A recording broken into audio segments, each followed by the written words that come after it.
Hi everyone. As I'm sure many of you know, a Scottish nurse called Sandie Peggie has brought a legal action against her employer, NHS Fife, and also against a colleague, Dr. Beth Upton, for, quote, sexual harassment or harassment related to a protected belief, which I won't bother explaining now. Legal experts have described it as a landmark case. Having followed the tribunal closely while it was on in the first half of February, and it is only part heard, it will reconvene in July, I would describe it so far as a disaster for the gender loonies.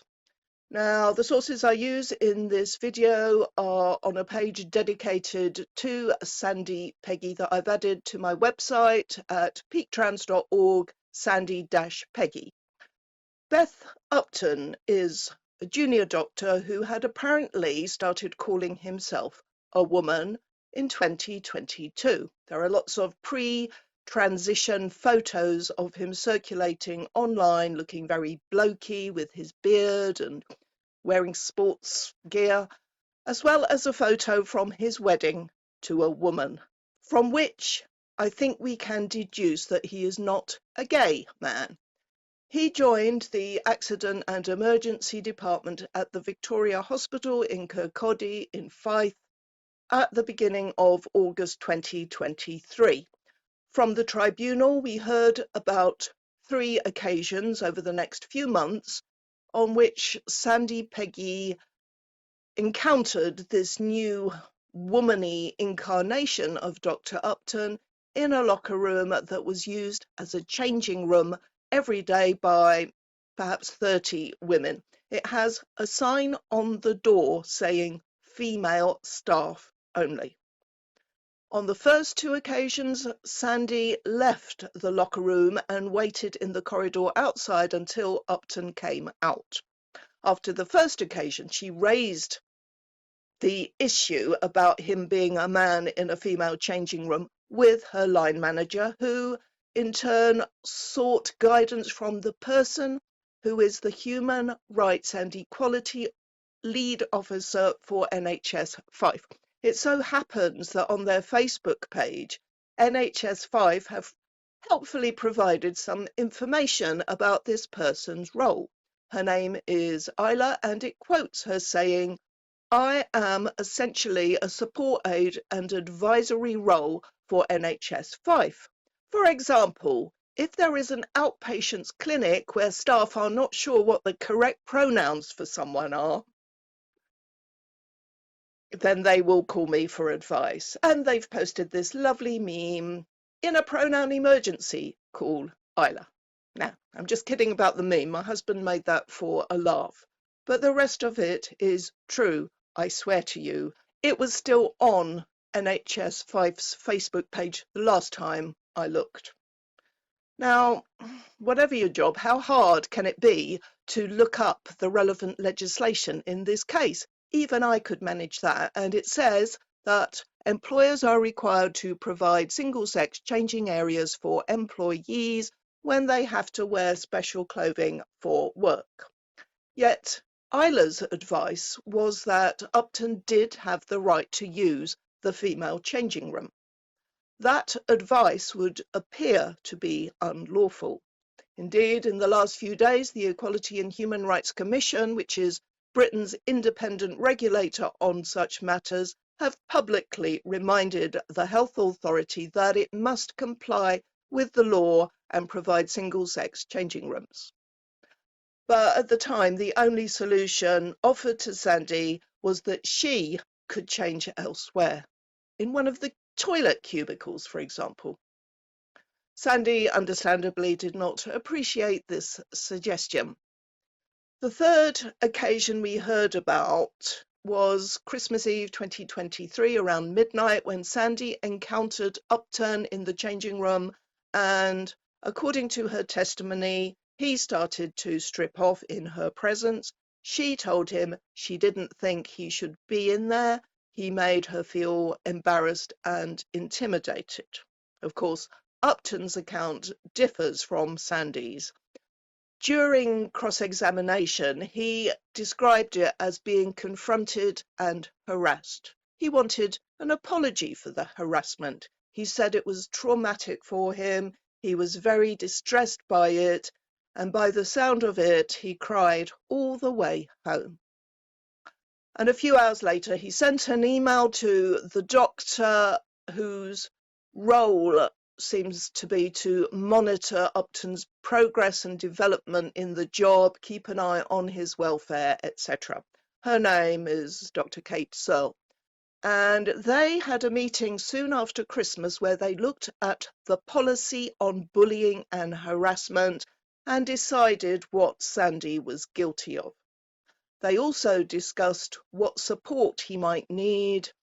A referral to the occupational health department was mentioned, and also speaking to Upton's GP about getting counselling to process what had happened to him. What had happened to him? Had he been abused, assaulted, ganged up on? No. A woman had told him he shouldn't be in a women's changing room.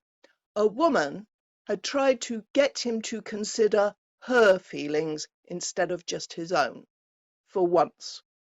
And to cut to the chase, as a result of whatever Upton claimed about her, Sandie was suspended from work pending an investigation.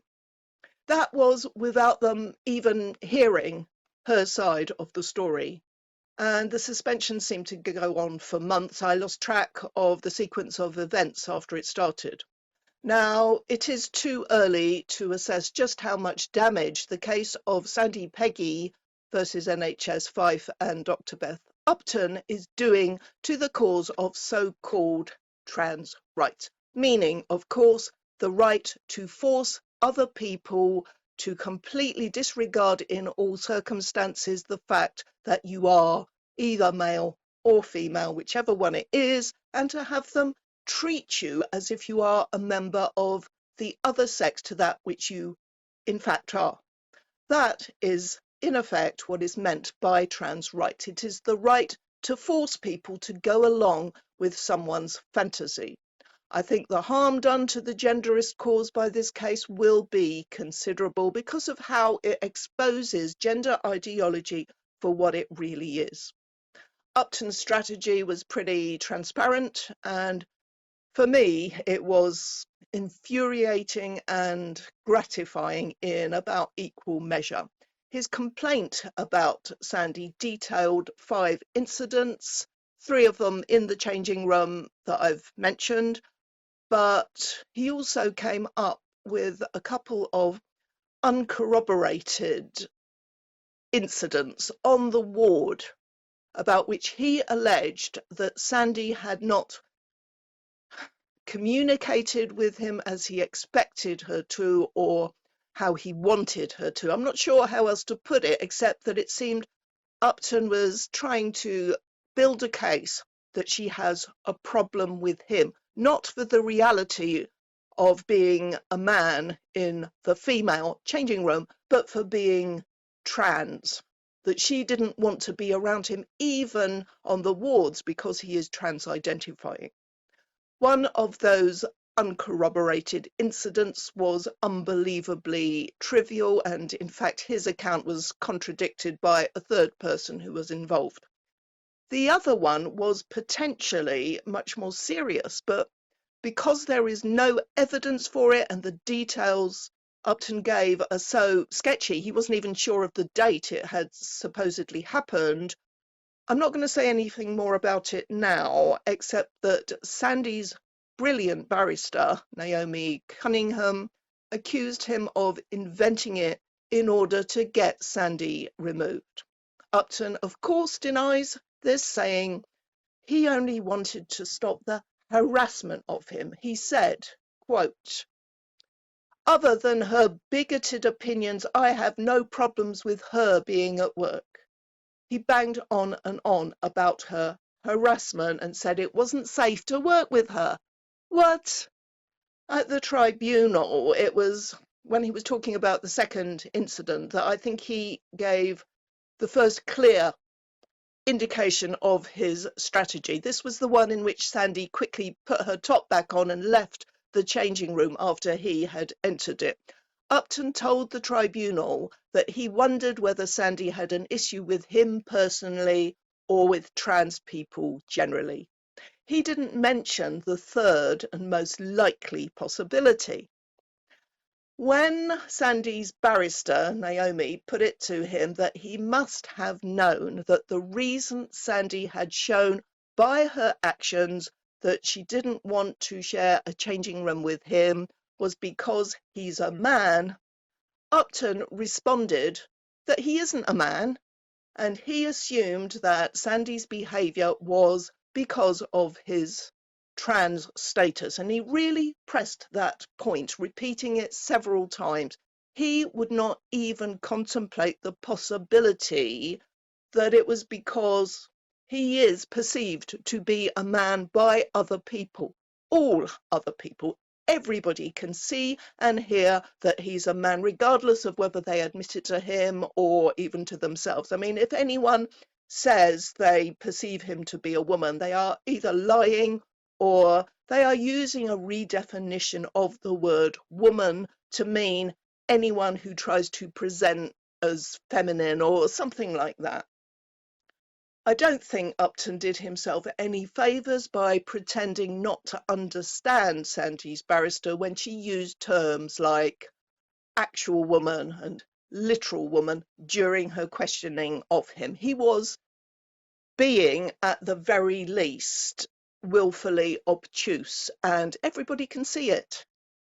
He also claimed at some point that not only are trans women women, but they are also female. But then he said that sex was a nebulous concept that doesn't really mean anything. This is a doctor. Heaven help us. Mind you, he wasn't quite so obtuse with the judge. When the judge asked him for his definition of cis woman, Upton readily answered that it is someone born female who is comfortable with the gender identity of woman. That is what gender ideology looks like. Inconsistent, unsupportable, and generally ridiculous. One of my favourite moments that I was lucky enough to see on the live stream was when Sandie's barrister, after having endured more of Upton's nonsense where he's trying to tell her what language she should use, he wanted her to specify cis woman. She pointed out to him that he was trying to assert dominance over her, just as he had tried to do with Sandie Peggie. Spot on. That is what it's all about. They can't win this using reason, through being rational, or even using common sense, which is why they resort to trying to verbally bludgeon us into submission. And when that fails, they resort to other tactics like Darvo, like trying to get people sacked, like reporting them to the police. One of the things Upton discussed with this mentor doctor person was the possibility of reporting Sandie to the police. He didn't in the end, but the Scottish Daily Express has been reported to the police by one or more of his supporters for calling Beth Upton what he is, a man. Well done, Scottish Express. It's about time the media stepped up. Now, putting aside her not wanting to share a changing room with a man, we saw no evidence whatsoever that Sandie has any kind of prejudice against trans-identifying people. Yet, the suggestion that she's a bigot was the word used, was something Upton's barrister leant into quite a lot. She asked Sandie if she was a racist and if she was a homophobe. She asked Sandie's husband about stuff he'd shared on Facebook, things that were nothing to do with the issue here, and it just looked like she was desperately trying to cast aspersions, trying to pretend it's not simply about a woman not wanting a man in her changing room. It's about a bigot not wanting to be near a trans person. It was ludicrous.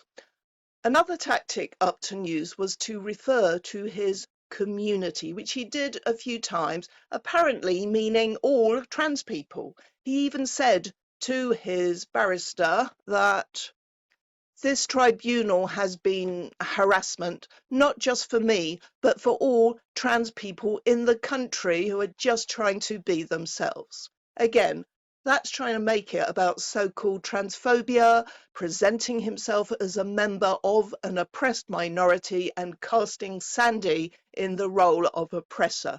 She might feel embarrassed and intimidated by a man in her changing room, but the entire population of trans people in the country are suffering just from seeing poor Dr. Upton being misgendered. What his barrister didn't ask Sandie, funnily enough, is how she would have felt about having to share a changing room with a woman who claimed to be a man, a woman who was going through the process of changing her physical appearance to try to look like a man. I would hazard a guess, in fact, I'd put money on it, that like most women, Sandie would not object to sharing a changing room with a trans-identifying woman as long as she knew that she was definitely female. Of course, Upton's barrister wasn't going to ask a question like that because it would give Sandie the opportunity to say that she would have no problem with any woman, any actual literal woman, whatever she identified as, being in that space. It was quite gratifying when Sandie told Upton's barrister that she wasn't a homophobe. Her daughter is a lesbian and her daughter's partner is frequently welcomed into her home. Oh, and another favourite moment from the tribunal occurred during Upton's barrister's cross-examination of Sandie. She asked Sandie if she accepted that calling Upton a man was likely to cause him immense distress, that it is profoundly offensive to call a trans woman a man. It undermines her dignity. So what? So what if these men are distressed at being called men or by anyone saying that they look like men?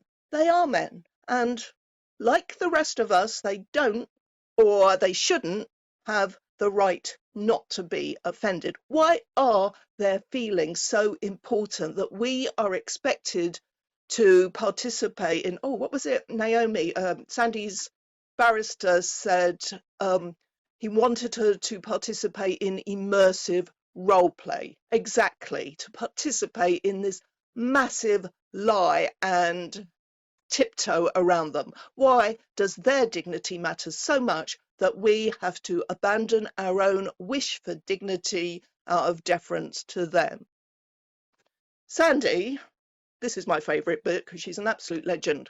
Sandie pointed out that her dignity was also undermined by Upton being in the changing room. Quote, "My dignity as a female is important to me."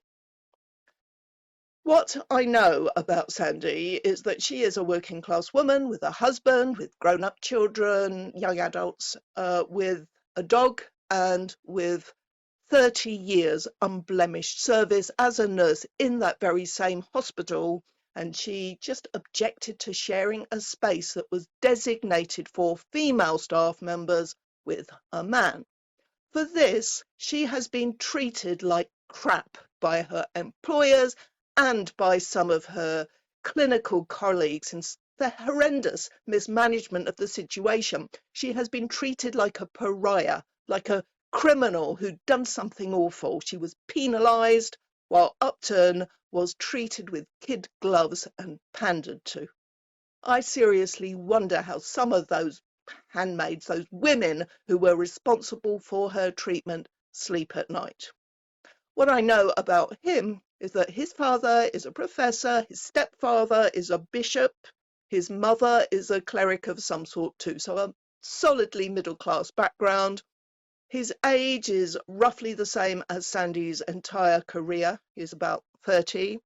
And this case is a perfect illustration of how so many of those who are laughingly called progressive, have abandoned class politics in favour of ideas that have no bearing whatsoever on the economic situation, on the material circumstances and day-to-day concerns of most people. There was a great article by Susan Dalgetty in The Scotsman. She wrote that gender identity theory is largely a middle-class pursuit of fake radicalism, which doesn't bother with tackling the material causes of poverty and inequality and a social construct designed to maintain male dominance. Where, asks Dalgetty, will the working class women who provide so much of our health and social care find support and help in their fight for basic rights, such as single-sex changing rooms? Why, the trade union movement, of course. No, they won't. As she goes on to point out, the UK's largest trade union, Unison, have just passed a motion calling on the Labour government to introduce gender self-ID. Trans women are women read the motion, which also criticised women who campaign for female-only spaces as reactionary. One delegate said, "The atmosphere was so toxic that even abstaining would have been noticed. Many of the delegates are working class women in frontline public service jobs. Their fear of dissension reveals their very real fear of losing the protection of their union. Seeing what has happened to Sandie Peggie makes women frightened to risk the real life consequences of dissent." Both Unison and the other trade union for nurses, the Royal College of Nursing, are failing their female members, and this is where I give a shout out and so much admiration to the group of nurses from Darlington. I think there are about 8 of them altogether. They're not all pictured here. They have launched legal action against another NHS trust, and for the same reason. After they raised concerns about having to share a changing space with a man, they were told they needed to be re-educated and more inclusive. They have started a new trade union, the Darlington Nurses Union. And I hear that Sandie Peggie has joined, so it's not just for nurses in Darlington, apparently. I urge all UK nurses to join. It takes extraordinary bravery to do what Sandie Peggie and what the Darlington nurses are doing, but thanks to women like them, like Maya Forstater, and all the others who've fought back through the courts, we will win this. And all those institutions captured by the manifest nonsense that is gender ideology will come to realise that they can't prioritise male entitlement over women's dignity and well-being forever. As far as Sandie's case is concerned, I'm in no position, I'm not qualified to predict whether she will win or lose at tribunal. But what I am sure of is that some things will get better as a result, that it will have woken up thousands more people to the iniquitous consequences of gender ideology, and it will inspire many more to join the fight back. This won't be the only video I make about Sandie, but in the meantime, here's a bit of footage of her arrival at the Tribunal building in Dundee a couple of weeks ago. Bye for now.